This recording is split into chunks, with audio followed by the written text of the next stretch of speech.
Trump ने फिर गिराया टैरिफ बम। रूस से तेल खरीदा तो लगेगा 500% टैक्स। राष्ट्रपति डोनाल्ड ट्रंप ने हाल ही में एक महत्वपूर्ण बिल को आगे बढ़ाने की मंजूरी दे दी है, जिसका नाम है सैंक्शनिंग रशिया एक्ट ऑफ 2025। इस बिल के तहत रूस से तेल खरीदने वाले देशों पर कम से कम 500% टैरिफ लगाया जा सकता है। अगर भारत रूस से तेल लेना बंद नहीं करेगा तो 50 नहीं 10 और लग जाएगा और 500% टैरिफ। तो प्लीज आप ये मत सोचना कि 500% टैरिफ लग गए हैं। ये अभी बातचीत चल रही है मीडिया में, ये बातचीत चल रही है अमेरिका के पॉलिटिकल सर्कल्स में कि जो देश, खासतौर से ब्राजील, खासतौर से चीन, खासतौर से भारत, हो गया है कि इंडिया की जो इकोनॉमिक ग्रोथ रेट है वो कह रहे हैं कि जनाब ऑफिशियल एंड प्राइवेट जो फोरकास्ट हैं, ठीक है, उनके मुताबिक जो है इंडिया की growth rate is expected to be at 7.4%। अमेरिकी सेनेटर लिंडसी ग्राहम ने 7 जनवरी को बताया कि ट्रंप ने इस बायपार्टिसन बिल को ग्रीन लाइट कर दिया है, यानी इसे कांग्रेस, जो कि अमेरिकी संसद है, वहां आगे बढ़ाने की अनुमति दे दी है। ग्राहम के मुताबिक अगले हफ्ते ही इस पर वोटिंग हो सकती है। अगर ये बाज नहीं आए तेल खरीदने से तो इन तीनों कंट्रीज को हम लोग कोट अनकोट पनिश करेंगे। ट्रंप क्यों चढ़ा हुआ है? ये 500% टैरिफ की स्टोरी कहां से आ रही है? आप इसको सबके सामने कि अरे देखो हम कितने बड़े चैंपियन हैं, इंडिया का एम्बेसडर आया था। भारत में प्रेशर बढ़ेगा। जब भारत में प्रेशर बढ़ेगा फिर भारतीय सरकार बोलेगी यार तुझे 500 लगाने तो 5000 लगा, खत्म कर यार। और इसमें मैं आपको क्या बता रहा हूं, initial private and official forecast की बात बता रहा हूं, ये इंडिया ने बताया है। और तो वो कह रहे हैं कि हमारे पास इकोनॉमिक रिजिलियंस है। जय हिंद दोस्तों 50% से काम नहीं बना तो 500% की धमकी डोनाल्ड ट्रंप और अमेरिकन एडमिनिस्ट्रेशन की तरफ से भारत को भी दी जा रही है। और इसमें अब नाम ऐड कर लिया गया है ब्रिक्स देश के कुछ अहम मेंबर्स जैसे चाइना और ब्राजील, कि भाई अब आपने तेल और एनर्जी या यूरेनियम अगर रूस से लेना कम नहीं किया तो अब ज़्यादा नहीं, हम इसी 15-20 दिन में आपके ऊपर 500% टैरिफ लगा देंगे और इसके बाद आपसे एक तरीके से हम ट्रेड ही नहीं करेंगे। ठीक है, तो ये बेसिकली अमेरिका का प्लान है। मुझे ये नहीं समझ आ रहा है कि यार अगर आपने ईरान पे पहले से ही सैंक्शन लगा रखे हैं, इसके बाद फिर कोरिया पे, इसके बाद वेनेजुएला पे, अब आप भारत, चाइना और ब्राज़ील पे भी टैरिफ लगा देंगे, सैंक्शन लगा देंगे, फिर आप रूस से भी आपकी पहले से ही नहीं हो रही, तो मिला जुला के आप जापान और यूरोप के देशों से ट्रेड करेंगे बस, और फिर आपके पास ट्रेड करने को रह कौन जाएगा। देन अब आप भारत के पास विकल्प देखिए, जब चाइना और ये बड़े मेजर पावर्स जब अमेरिका से ट्रेड नहीं कर पाएंगे तो वो ट्रेड किन से करेंगे?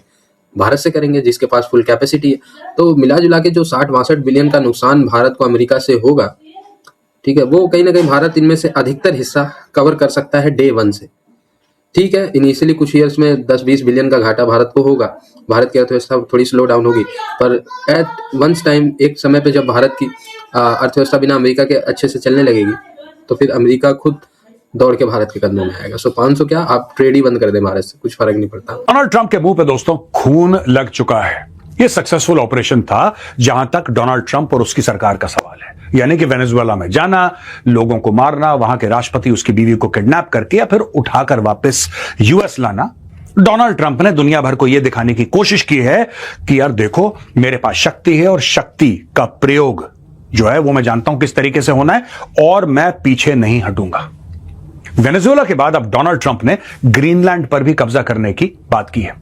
Last month, to highlight New Delhi's reduced purchases of Russian oil and to seek relief from the additional 25% duties, India, however, has maintained a firm stance, rejecting Trump's earlier claim that PM Modi had assured him New Delhi would stop buying Russian oil, clarifying that no such conversation took place. As Washington moves closer to advancing the sanctions bill, the proposed legislation could raise fresh uncertainty for India. अब ये देखिए साहब, ये जो है मैं आपको आगे चल के ना आगे स्लाइड में बताऊंगा, ये इनकी बड़ी गंदी आदत है। ये ट्रंप और इसके कुछ कैबिनेट वाले इतने पागल हैं, ये इनको ये नहीं पता लगता किस वक्त क्या बोलना है, किसके सामने क्या बोलना है। ये जैसे उल्टी करता है ना आदमी, आई एम सॉरी, मैं आपको बस समझाने के लिए बता रहा हूं, जैसे आदमी वॉमिट करता है ना, they see a camera, they start vomiting, they can't stop the vomit, इनके पेट से निकल जाता है फिर वो, राइट। अब ये कहता है कि Graham said India was urging Washington to roll back steep tariffs imposed in 2025. अब ये कह रहा है कि India's ambassador to the US, Vinay Mohan Kwatra, met him last month to highlight New Delhi's reduced purchase of Russian oil and to seek relief from additional 25% duties. ठीक है ना? और ये कह रहा है कि however has maintained a firm stance rejecting Trump's earlier claim that PM Modi had assured him. अब इंडिया ने बोल दिया कि तू झूठ बोल रहा है. ट्रंप क्यों चढ़ा हुआ है? ये 500% टैरिफ की स्टोरी कहां से आ रही है? ये कहता है India however has maintained a firm stance rejecting Trump's earlier claim that PM Modi had assured him New Delhi would stop buying Russian oil.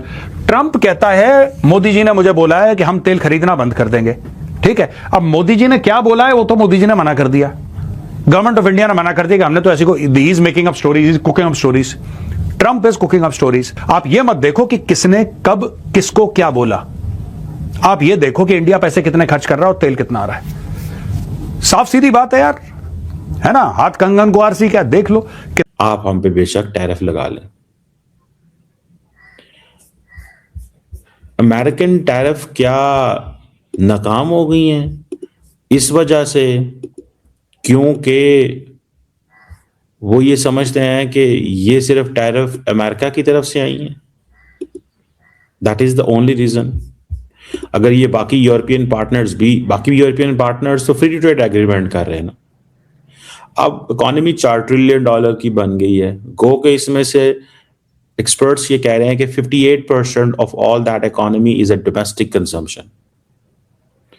तो the problem is there is a domestic demand and government spending. There are two things and that is what basically, जो ये मैं आपको बड़ी technical बात बता रहा हूं कि देर 7.4% growth is because there is a domestic demand. और ये जो $4 ट्रिलियन है इसमें अगर 60% भी डोमेस्टिक डिमांड है तो इसने तो इस हिसाब से ग्रो करना ही करना है. और गवर्नमेंट की स्पेंडिंग भी बहुत है. गवर्नमेंट्स तो देखें, गवर्नमेंट्स ने क्या देना होता है. अगर गवर्नमेंट को धचका लग जाता है, अगर गवर्नमेंट को इस दफा धचका लग जाता है, गवर्नमेंट कहती है ठीक है यार हमारे लिए तो ये बहुत बड़ा प्रॉब्लम बन गया है ये जो उन्होंने किया है, तो फिर इट्स अ क्राइसिस. लेकिन मोदी साहब जो हैं वो ये कह रहे हैं कि मुझे कोई फर्क नहीं पड़ता, आप मेरे पे और भी पेनल्टी लगा लें, क्योंकि उनको चाइना भी स्पेस दे रहा है. देखें, चाइना स्पेस दे रहा है ना. चाइना को पता है कि now is a time to work with India. India से काम करने का जो काम है, वक्त जो है वो अभी है. इंडिया को दो जो इंडिया चाहता है.